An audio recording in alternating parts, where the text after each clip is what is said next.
কঙ্গনা রানাওয়াত গত ২৪শে March BJP Lok Sabha নির্বাচনে দলের মনোনীত প্রতিনিধিদের পঞ্চম তালিকা প্রকাশ করে।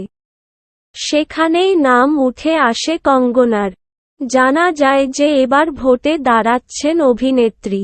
এর মাঝেই কয়েক কোটির সম্পত্তি কিনেছেন অভিনেত্রী। সেখান থেকেই শুরু বিতর্ক। শিয়রে লোকসভা নির্বাচন, লোকসভা ইলেকশন ২০২৪। ইতোমধ্যেই শুরু হয়ে গেছে প্রচার পর্ব। এবারের নির্বাচনে বিজেপির টিকিট পেয়েছেন বলিউডের বিতর্কিত অভিনেত্রী কঙ্গনা রানাওয়াত। গত ২৪শে মার্চ বিজেপি লোকসভা নির্বাচনে দলের মনোনীত প্রতিনিধিদের পঞ্চম তালিকা প্রকাশ করে। সেই তালিকায় নাম রয়েছে বলিউড অভিনেত্রী কঙ্গনার। অভিনেত্রী তার রাজ্য হিমাচল প্রদেশের মান্ডি আসন থেকে নির্বাচনে প্রতিদ্বন্দ্বিতা করবেন। রাজনীতিতে আনুষ্ঠানিকভাবে যোগ দেওয়ার পর থেকে আলোচনায় রয়েছেন কঙ্গনা। তার নানা মন্তব্য নিয়ে তিনি বারবারই উঠে আসেন খবরের শিরোনামে।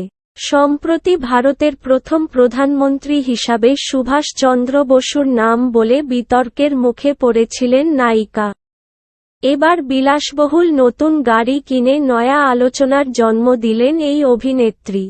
একটি সাদা রঙের মার্সিডিজ কিনেছেন কঙ্গনা রানাওয়াত। নতুন গাড়ির ভিডিও এখন নেটদুনিয়ায় ভাইরাল।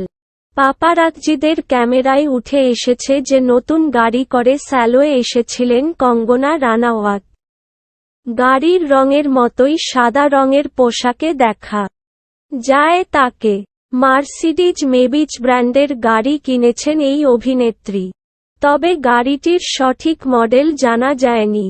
অনেকেই প্রশ্ন তুলেছেন, যেখানে কঙ্গনার কোনো ছবিই হিট করে না, সেখানে হঠাৎ বিলাসবহুল গাড়ি কিনতে গেলেন কেন?